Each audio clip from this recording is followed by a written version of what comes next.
Hello and welcome to the Stars of Akarios how-to video. My name is Brendan. I am the lead designer on Stars of Akarios and I am thrilled to be with you here today. This is a conversational complement to the rulebook and scenario book. It's not designed to teach you the ins and outs of the entire game, but it is designed to kind of show you a little bit of the fundamentals and give you some examples and some really hands-on experience, maybe bringing the rulebook alive in different sections. I hope this serves you well and good luck with your journeys throughout the Akarios galaxy.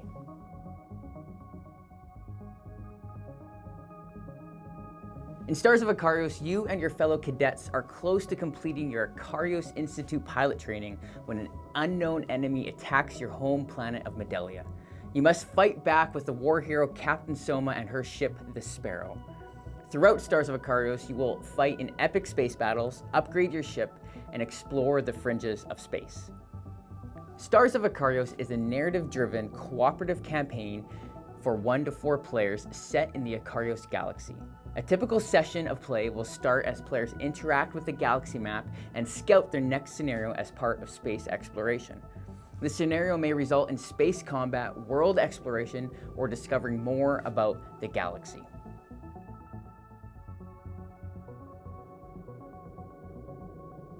To begin setup in Stars of Akarios, make sure you have the rulebook in front of you. You can follow along, and at the beginning, you are going to set up the campaign. So to start setting up the campaign, what you need to do is take the Sparrow board and the Sparrow tray, and all you do is slot in the player board.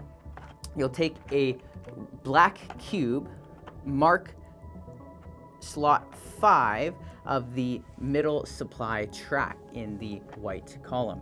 You'll also see there's a 6-sided die here and the trauma deck. You can leave that in the Sparrow tray for now. You'll go ahead, after the Sparrow tray is set up, you can put that aside.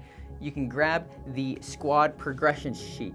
This is where you and your squad, your friends, will have to come up with a squad name. You can go ahead and write that into the top. And that completes your campaign setup. You're now ready to go into the galaxy map setup. With the galaxy map setup, you are going to grab the Draconian system. This is the first system in Stars of Akarios that you will start in.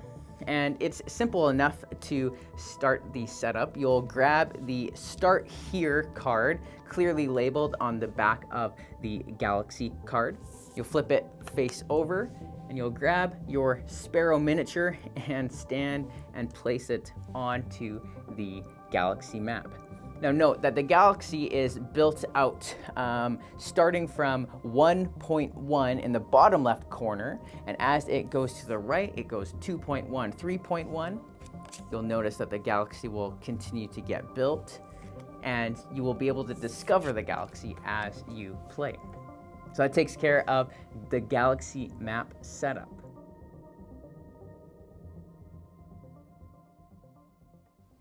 To begin player setup, make sure you grab a player board and place it in front of you. This is your command center for your ship, your pilot, all of the information you need to know while you play Stars of Akarios. Then go ahead and grab 4 action dice, set them aside. Now, you have the fun opportunity to choose one of your starting pilots.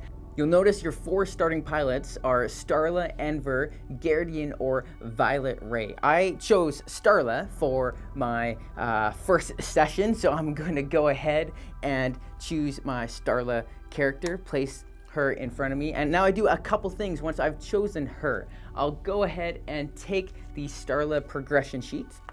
I can make up a unique call sign for my character, and I can give, I'll write in my squad name for Starla. So that's on my squad progression sheet. The characters also come with a set of pilot abilities. And you're going to go ahead and take your 4 pilot abilities, set them off to the side. Mine are Starla, and you'll take the first one and slot it into your pilot ability spot on your player board. So that's the pilot. Now I get to choose my ship And for the starting ship, I chose the Argonaut. And the Argonaut is a big, beefy ship. There's 4 starting ships that you can choose from.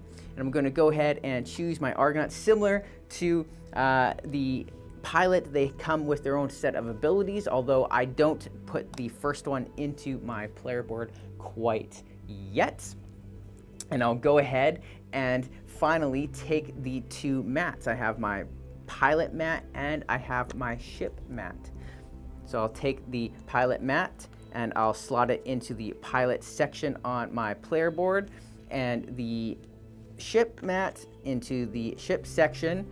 And I'll go ahead and I'll place my ship there and my pilot into the place. And here we have it. We have our player board with our pilot and ship all set up. Finally, you need to grab a modifier deck. Now, there will be 4 modifier decks for the players and 1 for the enemies. The players are labeled with a number 1, 2, 3, or 4 in the top corner, so you can go ahead, take that, shuffle it up. The last bit is taking the pilot. There's a little pilot token that you can take to slot into your ship. So you can take that there just to identify your ship as you play. Great, now we are on to choosing our starting weapon and engine cards. So these are the upgrades that we get to slot into our ship, and they really power the abilities that we can use while we play Stars of Akarios.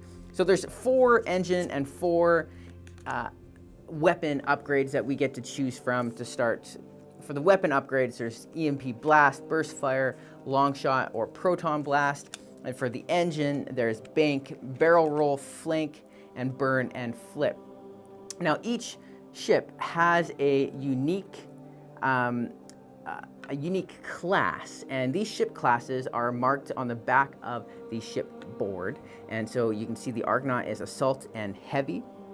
Some upgrades require that a certain class be met, but thankfully the starting upgrades can be used by any class. So I'm going to go ahead, choose Burst Fire and Barrel Roll as my 2 upgrades, and they go into a weapon upgrade slot and a engine upgrade slot respectively.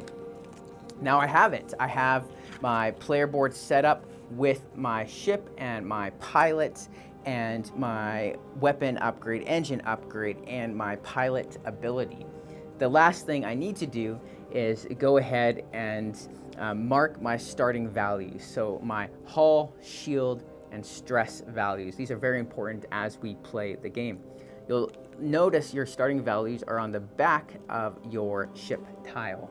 And so my starting hull value, the green symbol, is an 8, so I'll go ahead and put my green cube into the 8 slot. My ship shield starting value is a 1, so I'll go ahead and grab my blue, place that into the 1 slot. And finally, my stress always starts on 0, so I'll place my stress onto the 0 slot. All right, you are now ready to play the game. Your campaign has been set up and your player board is now ready. So go ahead and continue to the next section as you begin your game of Stars of Akarios.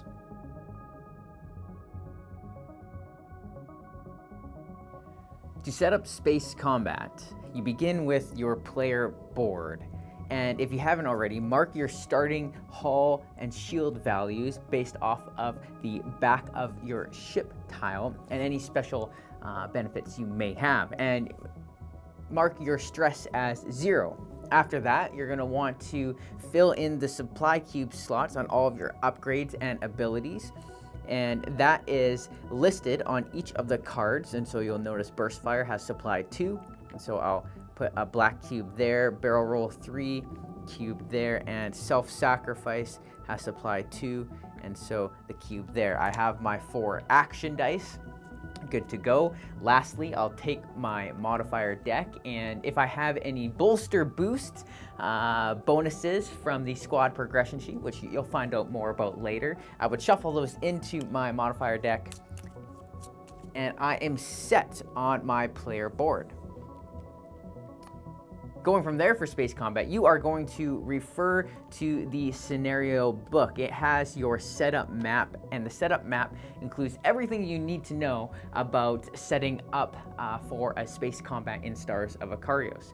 So I would go ahead and look at my setup map and notice any of the icons in the legend and on the map, and then gather those kind of materials next to my board. And so, I notice I have 1, 2, 3 asteroids. I have those. I have a scenario objective marker A. I have that, and I have a number of ships. As I'm looking at the ships here, you'll notice different numbers on them: 1+, 2+, 3+, or 4. So depending on how many players you have, is how many ships will be out on the board, how many enemy ships will be out on the board. If you're playing with with just one person, if you're just playing solo, then any ship that has a number 1+ on it, that will be a ship that's on the board. So it's 1 or more players use that ship. You wouldn't use any of the 2, 3, or 4 ships on there. But I'm setting up a game for 2 players, so I use my 1+ and 2+ ships. That means there's only 4 ships that I use, and there's 4 Ronin scouts.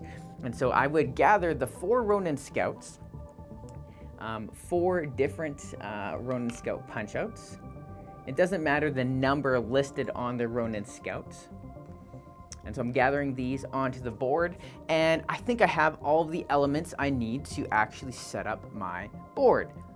Okay, there we have it. We have the whole board set up with the enemy ships, Sparrow, the asteroids, and the scenario objective marker. A couple things to note on the enemy ships. Their forward position is very important. So you see the front of the ship, but also the standees have little pointers that shows you which way is forward, and all of the forward direction is marked in the scenario book.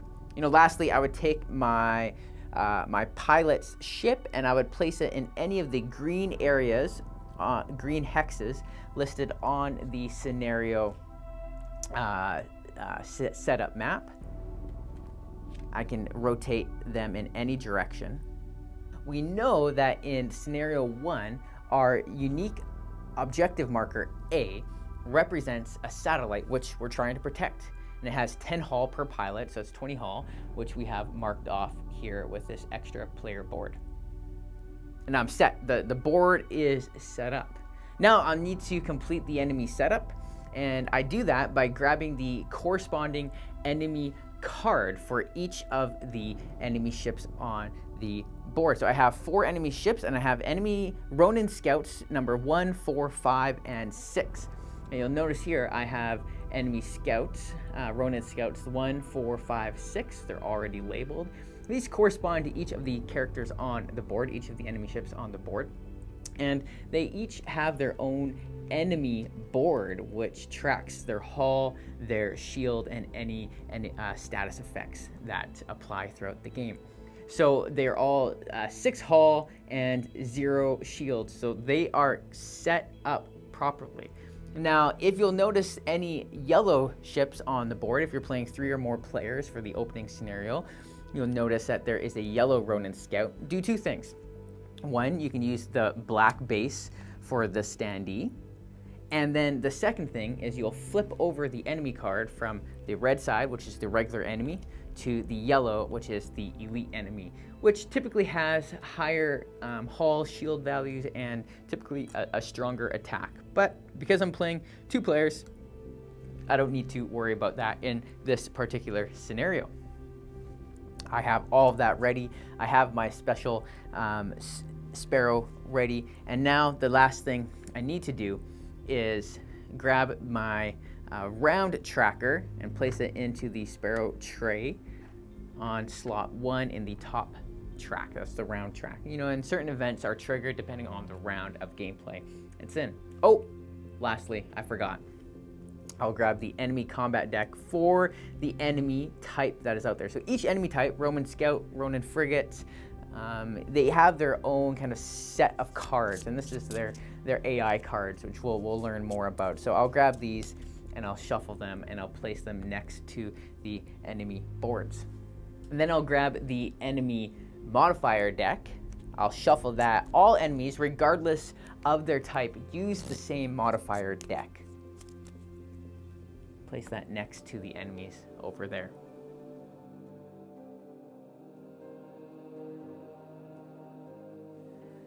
Space combat is split into 3 phases. There is the pilot action phase, enemy action phase, and the end of a round.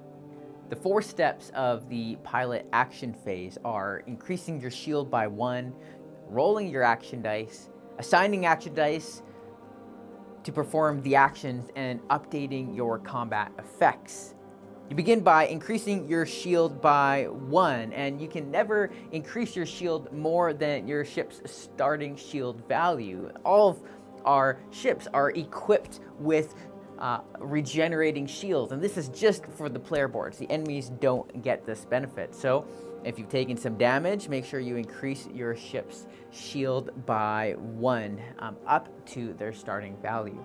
Secondly, you roll your action dice. So we'd go ahead and roll the action dice for our characters. And we have 2 characters in this. We have Violet Ray and Starla. Starla's piloting the Argonaut. Violet Ray is piloting the Gnosis. And we've rolled a bunch of dice. And Starla has a great roll to showcase the 4 types of dice. We have movement, we have attack, we have wild, which is either a movement or attack dice, and we have stress. Now, stress is the unique dice. It acts like a wild, so it can be used as a wild dice, but every time you use a stress die, you must increase your pilot stress. And as you increase your pilot stress, certain things may happen. For example, when you get to 3, 5, and 7 stress, what you are going to do is introduce a miss card into your modifier deck. And when you get to 7 and 10 stress, you will actually draw a trauma card and perform the action on the trauma card. It gets quite hairy.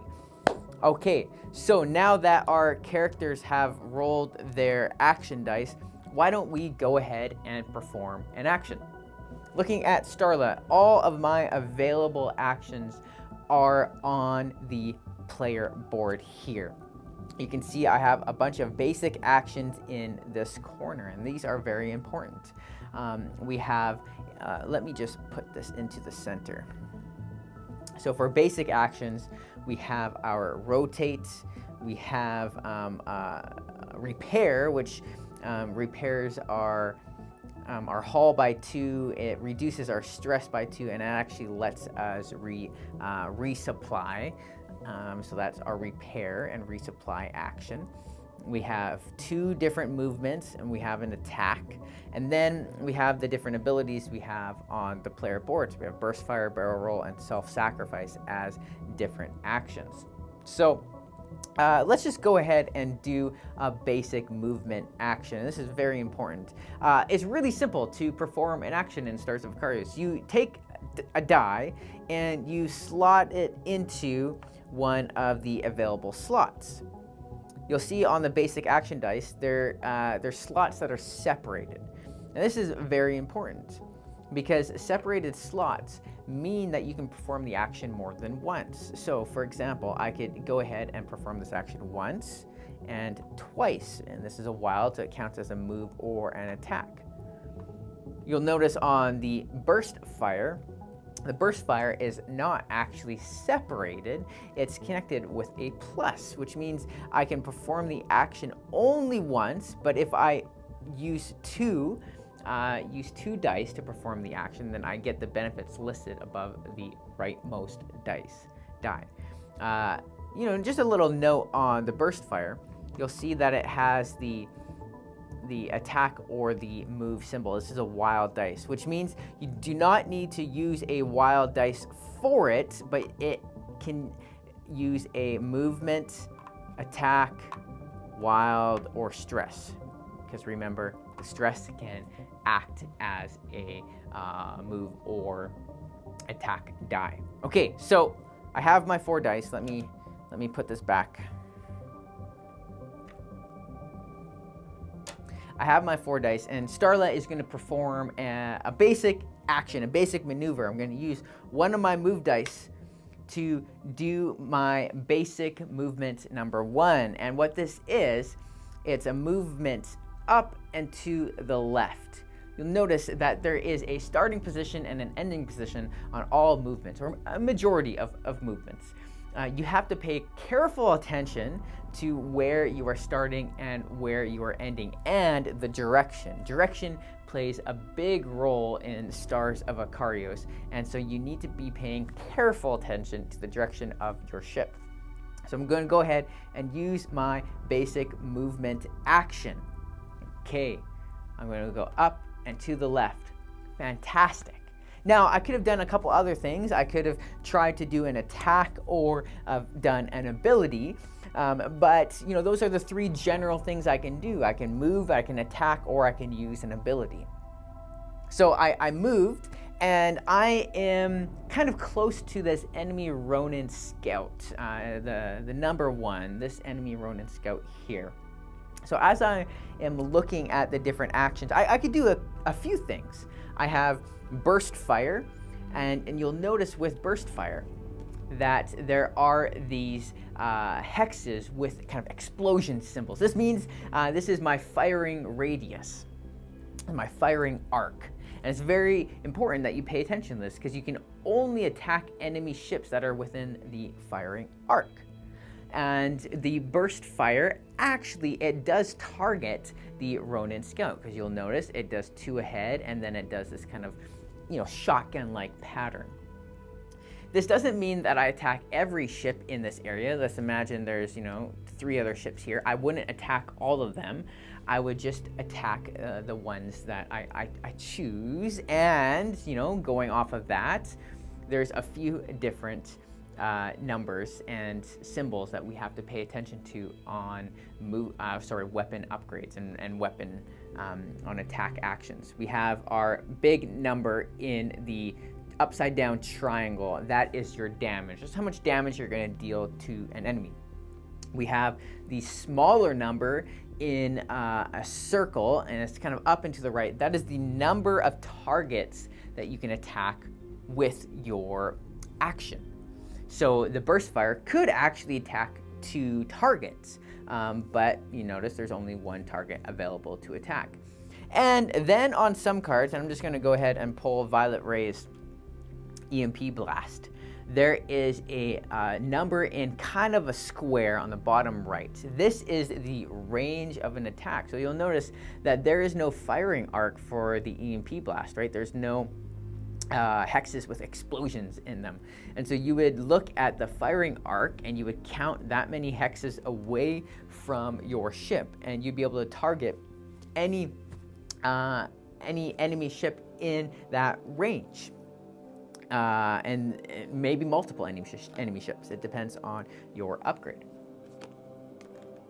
Okay, so we are within range of the burst fire, and actually, I believe I am within range of the basic action attack also, but I'm going to choose to do the burst fire action, because I think that will deal more damage. And so let's go ahead and do that. I can choose to do 1 die, but I want to use an additional dice to do the burst fire action, so that I get the value on the rightmost dice, above the rightmost dice. So that's 3 attack and up to 2 targets. If I only used one dice, I would get 2 damage and up to 2 targets. But I'm going to do this one to get 3 damage and up to 2 targets.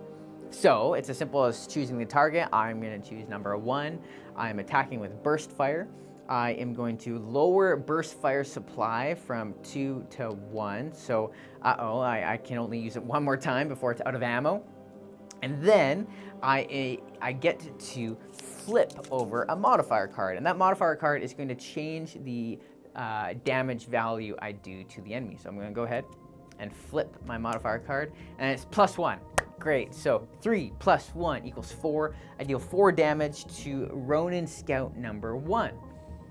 So Ronin Scout has 6 health down to 2. Fantastic. I almost destroyed it.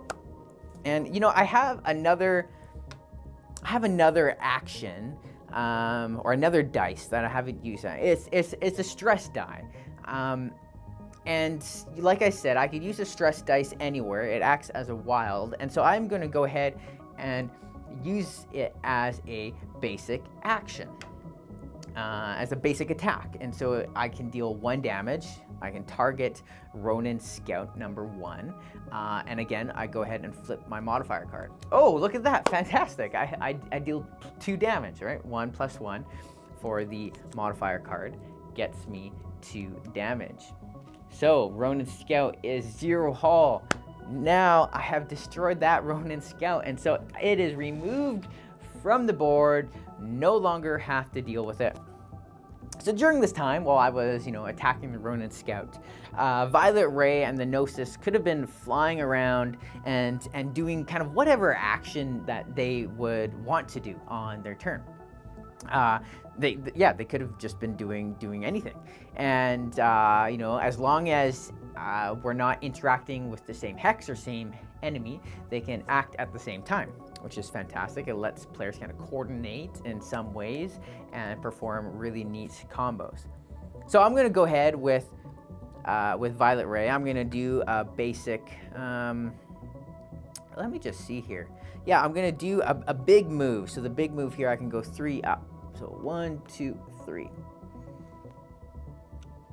No, I'm going to do the 1, 2, because I want to show you all something here. So I did my action here, and right now I'm kind of in a weird space. If I wanted to attack number 5, I guess I could attack them with my EMP blast, right? It has a range of 3, but I want to attack them with like a more direct attack. I don't want to use up my ammo for the EMP blast, which needs to have an ammo cube on it. So we'll go ahead and put that on 3.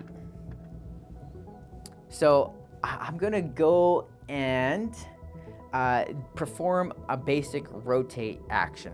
I'm going to use a stress dice to do this. I'm going to stress dice on here, and it's a basic rotate action. So using the stress die, I would increase my stress immediately by 1.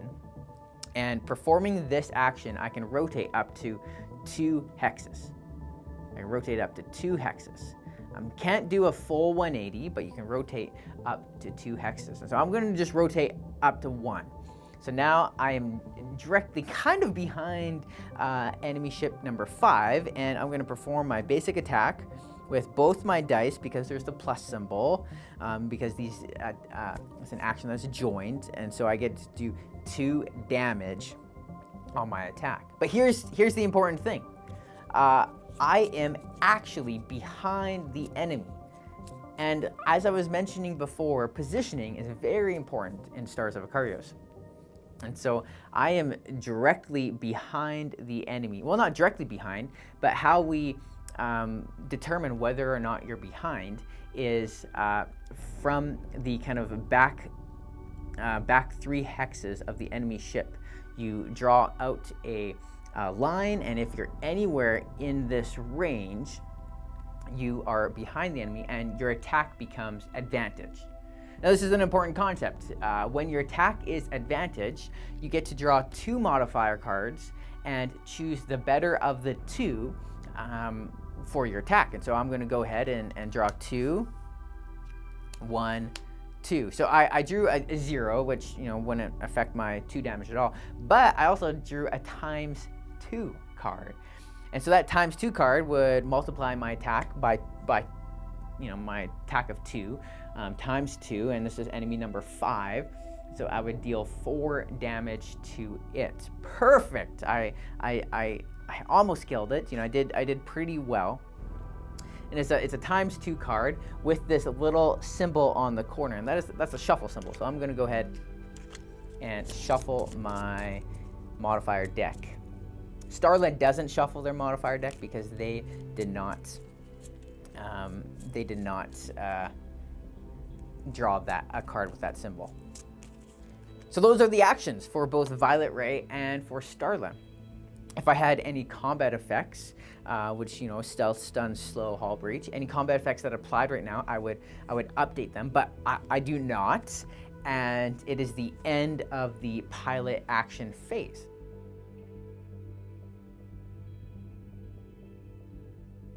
After the pilot action phase, we will now move on to the enemy action phase. There are 4 steps which make up the enemy action phase. Draw a card from each enemy combat deck, determine the enemy order, perform enemy combat actions, and then finally update combat effects. Now, for this first scenario, we only are facing one type of enemy, which means we will only have one enemy combat deck, and we'll go ahead and draw a card from there. But if there were more types of enemies, we would have multiple combat decks. And you notice that on the back of each combat deck is a number. The enemies perform actions in ascending numbers. So for example, if the Ronin frigate has enemy combat deck number of 9, the scout would go first because it is 2. After we have drawn the combat cards and determined the order, we then perform the actions for each enemy on the board.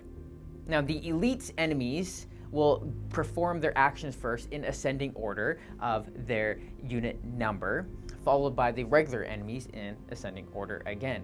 In this case, the lowest numbered enemy is the Ronin Scout 4, right? We have 4, 5, and 6. And so the Ronin Scout 4 would perform their action. Now, on the enemy combat card, let's look at a few things. We have a movement action, we have an attack action, and then at the bottom here, we have the command line. Now, this command line is like the brain of the enemy during their turn. It's very important, and before you perform each of the actions listed on the command line, you work through a couple steps. First, you determine the target, then you perform the action, and then you advance on the command line, and you repeat those 3 steps until there's no more actions on the command line. Okay, so with that said, let's do a couple examples. Like I mentioned, we're starting with Ronin Scout 4, and on the command line, it begins with a rotate. So we first start by saying, hey, let's determine the nearest target. Now we have a couple targets. We have the Argonaut, we have the Gnosis, and to determine the target, you count how many hexes, right? 1, 2, 3, 4, 5, 6, 7, 8, or however it may be. Sorry, the Gnosis, I bumped it accidentally. And right now, the nearest ship is the Gnosis, but it's actually not our target because we know that in scenario 1, our unique objective marker A represents a satellite which we're trying to protect. And it has 10 hull per pilot, so it's 20 hull, which we have marked off here with this extra player board. And so the enemy is going to target the objective marker A, the satellite. Okay, so it's going to go ahead and perform its action. First, it's going to rotate towards the enemy target, and it's going to be forward facing, so meaning that the target is in front of it. In this case, you know, it's already rotated towards the target, so it's not going to rotate anymore. And then it is going to try to attack. Unfortunately, the firing arc is front 2, back 2, so it cannot attack. Okay, so now we come to a split in the road on the command line. If it was able to attack, it would move, and that would be it. If it was not able to attack, it's going to move, rotate, and then attack again. All right, so it's not able to attack, so it's going to move. It's going to go 1, 2, and then here for 3. If you're wondering how I got there, you just follow the movement. You follow the starting location and the ending location, making sure you pay close attention to the direction of the ship. And then it's going to rotate again towards the objective marker. In this case, it doesn't matter if it rotates or not. It's forward facing either way. And then it tries to attack, and unfortunately it can't attack. Well, fortunately for us, right? It can attack. Whew, we're safe. Okay, moving on. Oh, and that finishes it. So it can't attack. There's no more lines, no more actions on the command line. So we're going to move on to Ronin Scout number 5. And Ronin Scout number 5 It's going to rotate towards the nearest enemy, or target, which is the objective marker, the satellite, and then it's going to attack, okay, because it is within range. And the attack is very similar to how a player attacks. First, they target it, they check their attack value, and it says +0. Now, why does it say +0 in the damage value here? It's because this value always augments the attack value on the enemy card. So you'll notice that the Ronin Scout has an attack of 2. So this +0 is a plus on the 2. It's attack of 2. And it has 2 targets. In this case, there's only 1 target. And finally, it will draw the modifier card. Okay, so we have the attack value of 2, +0, +1. So that is 3. All right, so 3 damage onto the satellite. So it moves us down from 20 to 17. It was able to attack, and now it is going to perform its movement. So the movement is 1, 2, 3. Now we're in space, and so movement, you can always move through other obstacles unless it's specifically mentioned, like a planet. You can't move through those, but you can move through things because it's 3-dimensional, right? You just cannot land on the same hex as another unit. Okay, so that's enemy number 5. Lastly, let's just quickly do 6. All right, so 6, determine the Gnosis as its target. It cannot attack, so it is going to move 1, 2, 3, and then it determines the target again. Gnosis, it is going to rotate, and now it is going to fire on the Gnosis. So it's going to do 2 damage, right? Attack plus that, +1. So just 3 damage onto the Gnosis. Oh, and things just got a little bit shuffled on me here. So the Gnosis has 2 hull, 5 shield. Now there's a couple ways I can have this damage. First, damage always goes on the shield first. So I can move my shield down to a value of 2. Always goes to shield first unless otherwise indicated. So, that's quite a lot of damage. 3 damage on my 5 shield. If I ever reach 0 hull, bad things happen. I take a trauma. And you're going to want to consult the rulebook because it's not the greatest thing to reach 0 hull. Your ship's going to kind of explode. And so I could take the 3 damage to my shield, or what I could do is I could actually damage one of my weapon or engine upgrades. Now this is a unique way where you can mitigate the damage received from an enemy. So I can choose my bank upgrade here, and I'm going to be like, you know what, it's okay, I'm going to damage my bank upgrade, I'm going to flip it face down. I am going to increase my stress. I must increase my stress when I do that, and then I don't take that 3 damage. But the only bad thing is I can no longer use that bank upgrade. So my upgrade's damaged, but I keep my 5 shield. Good. Okay. That is the end of the enemy action phase. There's no combat effects to update, and we would then move on to the end of the round. At the end of the round, we would resolve any special effects or special rules maybe found in the scenario book, and then we would collect the action dice from our assigned slots on the board. Each player does that. Finally, we increase the round marker. And then we just go ahead and repeat the phases until the scenario objective is either a success or a failure. It'd be a success if we are able to eliminate the remaining Ronin Scouts. It's a failure if the Ronin Scouts either eliminate us or the satellite itself.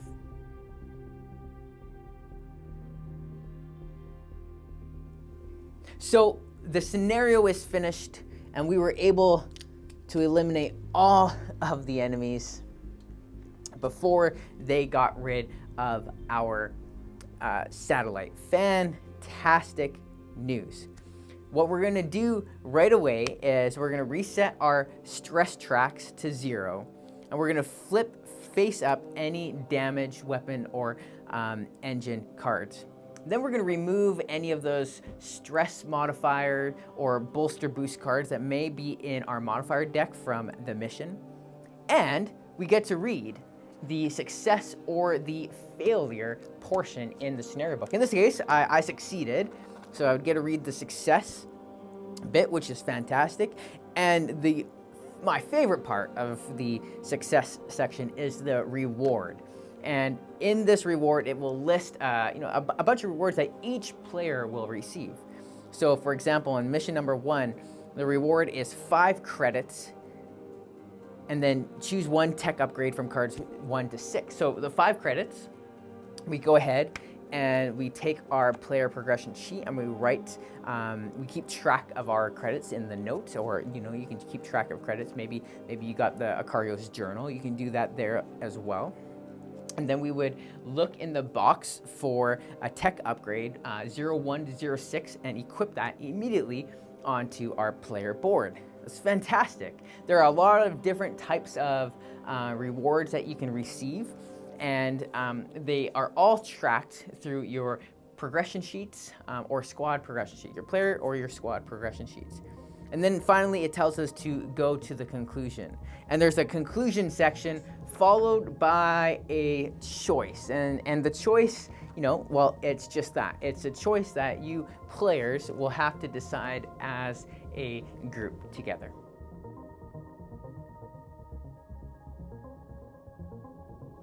Anytime you are rewarded with a pilot skill or ship upgrade, complete the following steps. First, with pilot skills, look at your player progression sheet.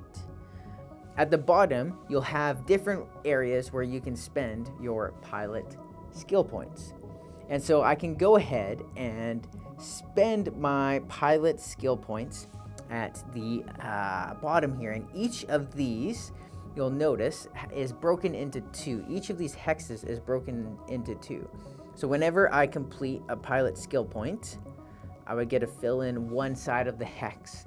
And if I complete a second pilot skill point, I get to fill in the second side of the hex, which would unlock the reward next to it. In this case, it's a +1 rotate. Now, all of these are modifier cards. So I would add 1 +1 rotate into my modifier deck. So this allows me an additional action I can do with my modifier decks. Very neat.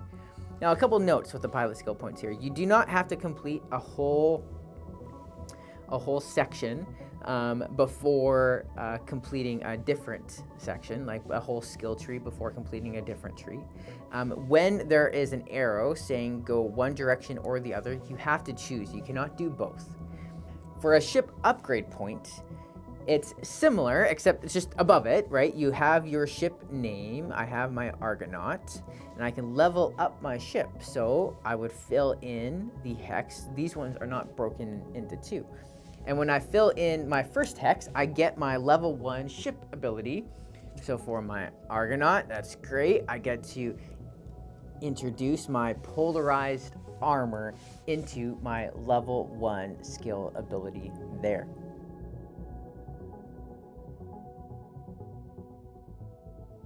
When a special rule in the scenario book instructs you to spawn enemies, follow the special rules listed below.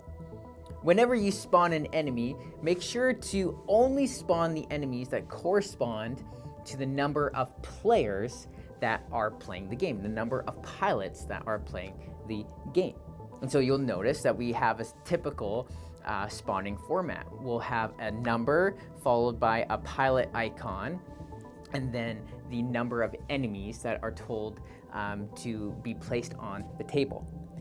Spawn ships, they use the following rules: that each spawned ship completes the enemy setup steps as usual. That's on page 9 of the rulebook.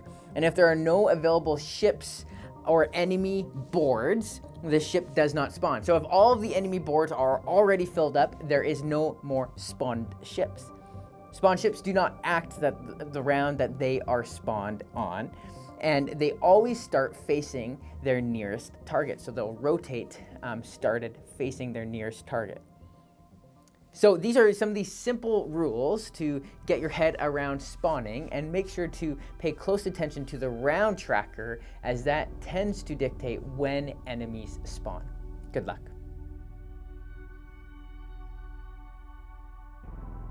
Space exploration is the hub of Stars of Akarios.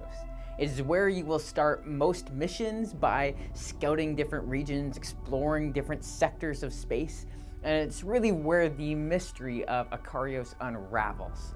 So typically what we have in space exploration is our Sparrow. This is our kind of like our mothership. All of our little ships are on board the Sparrow, and we have the system deck, the event deck for the corresponding system, and we have our sector cards that get laid out and built as we explore.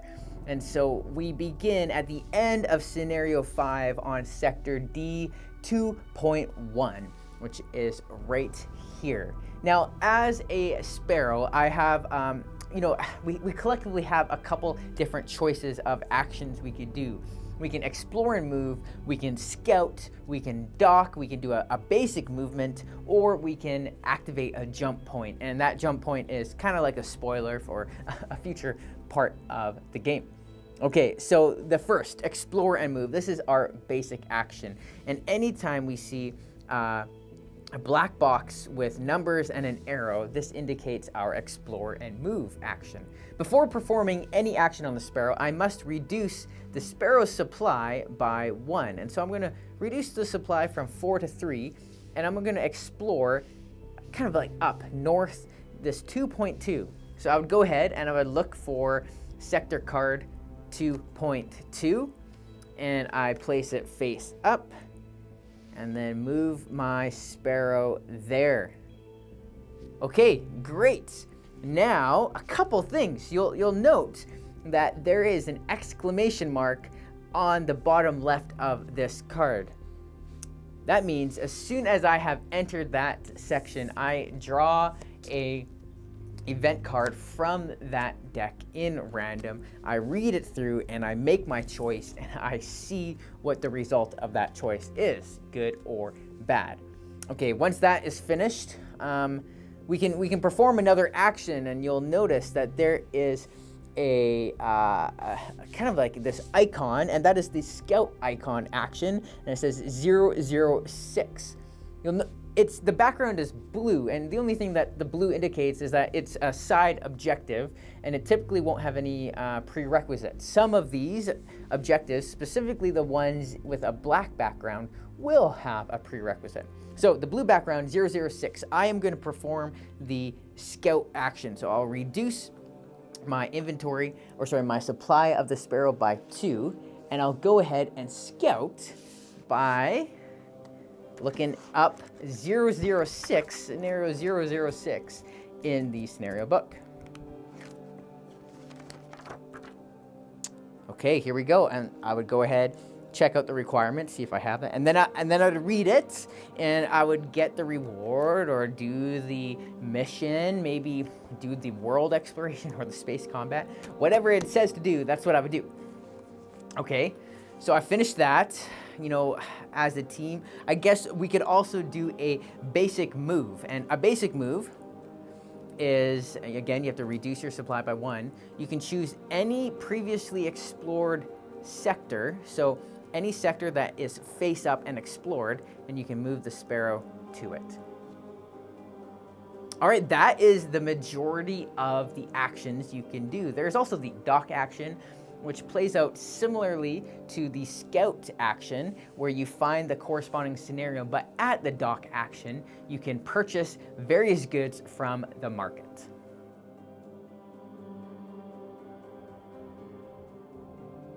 When you reach a market, there are various actions that you can perform. You can buy upgrades, you can sell upgrades for half the purchase cost, you can trade freely between players and pilots, you can resupply the Sparrow, you can buy ship upgrades, or you can reduce trauma.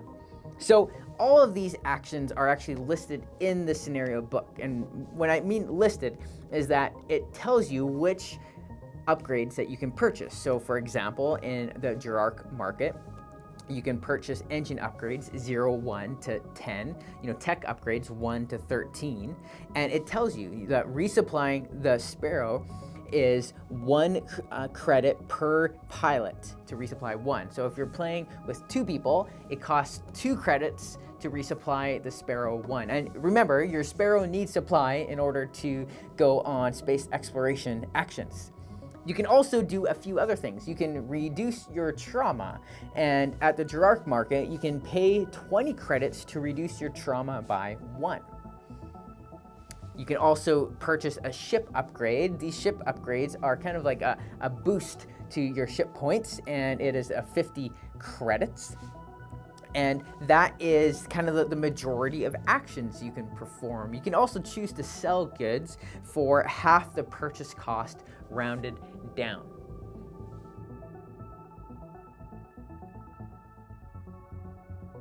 While adventuring across the galaxy of Akarios, players will need to step out of their ships and embark on world exploration. Whenever you scout or encounter a scenario that requires you to set up world exploration, locate that world exploration deck from the box, place it to the side, flip face up the Start Here card, and every player will place their pilot onto the card. Now, to continue the setup, make sure that you set your starting health value to the value of your character, and that is on the back of your pilot's tile. You can keep that flipped face down because it will show you your stats that your character has for world exploration. Then you will set your energy using the shield track determined by the number of players. So if there's 1 player, 10 pilots, 2 players, 1 player, 10 energy, 2 players, 9 energy, 3 players, 8, and 4 players, 7 energy. And so because I'm doing a solo play here, I set that to 10 energy and my stress track to 0. World exploration takes place over a series of rounds until either the objective is complete or failed, all players are unconscious, or all players choose to do the docking action, boarding the Sparrow and leaving the planet. Okay, so now that we have everything set up, round is split into 3 phases. Every player reduces their energy by 1. There is a pilot action phase, and then the end of round phase. So we begin with every player reducing their energy by 1. If you have no energy, increase your stress. And if your stress is ever at 10, your health will start to decrease. Your pilot will become unconscious when their health reaches 0, and their health is indicated by the hull track on your player board. So to perform an action with your pilot, you have to look at the card tile that you are in, and you can perform any of the actions listed there below. So for example, Starla can perform several actions. There is the investigate action, an intelligence skill check action. This is the docking action. And then this is exploring and moving, this green box with an arrow. And so let me showcase how to perform an action. The investigate action. Each of these actions have 3 different elements. There is the action type, which we see here is an an intelligence symbol. There is the scenario book entry, which is in 0-2 there. And then there is the action dice required, and we see 3 green. Okay, so this is quite important. In order to perform this action, I have to roll 3 green dice, or potentially a combination of wild, stress, and move dice. And so before I choose to roll, I do a couple things, right? I'm going to choose an action. So I'm going to choose the intelligence check action. And then I get to commit a number of dice. And so I could decide to commit 1, 2, 3, or 4 dice. And then I roll those dice and I resolve the action. The great thing with the intelligence check is that I have a bonus of 1, so I automatically succeed with one action. With one of the dice. So I'm going to roll 3 dice. I'm going to commit 3. And then I'm going to roll, and I get 1 green move. I get a wild, so these 2 count, and then I have a stress. So I actually don't need to use my stress action because I have 2 greens already, plus my 1 from my intelligence. But if I wanted to, I could use the stress, and this dice is kind of like gone. I can't use it again this round, but I'm not going to increase my stress. So I'm going to use the 2. And then I immediately read scenario book entry 02. And I would read it if I succeeded or if I failed. It would just change my outcome. So I'm not gonna spoil it. Don't worry. I would read those, and then I'm gonna go ahead and so I've used 3 dice. I'm gonna go ahead and explore. So explore and move. So that's this 03 green box with the arrow, and it has an either or dice. Basically a wild dice. So I could roll. It doesn't matter what I roll, except it does, right? So I roll, and I get a green move, which is great. So I succeed. But if I happen to roll a stress, I would have to increase my stress 1 if I wanted to do that action. But regardless, I rolled a green. So I would search for card 03. I would flip it, and I would move to card 03. Now, there's something that I didn't do on the first time, and let me explain what that is. If you move to a space initially, when you move to it, you have to perform the stop symbol. There's a hand with a stop sign, and then there's an entry below it, and that entry is 16. So I would go to my scenario book in the Girark scenario, and I would read entry 16. And oftentimes, there's maybe no special objective in these world explorations where you're really kind of sent to discover, to kind of learn more about the world, to perform actions as you come across them, and to investigate kind of the world that you find yourself in. Lastly, a couple notes. There is this symbol that is a repeatable action symbol, which means that you can perform that action as many times as you'd like. Because after I perform action 02, I would need to place a cube over top of it just to mark that I have performed that action, and another pilot couldn't perform the same action. After the pilot action phase is the end of round phase, and so at the end of the round phase, pilots would all collect their dice, and you would end up repeating phase 1, 2, and then 3. So I would begin a next phase where I would lower my energy one more time, and I would be able to perform actions discovering more about the world as I encounter it. And that's world exploration, so good luck discovering, and I hope this little teaser showed you a little bit more about it.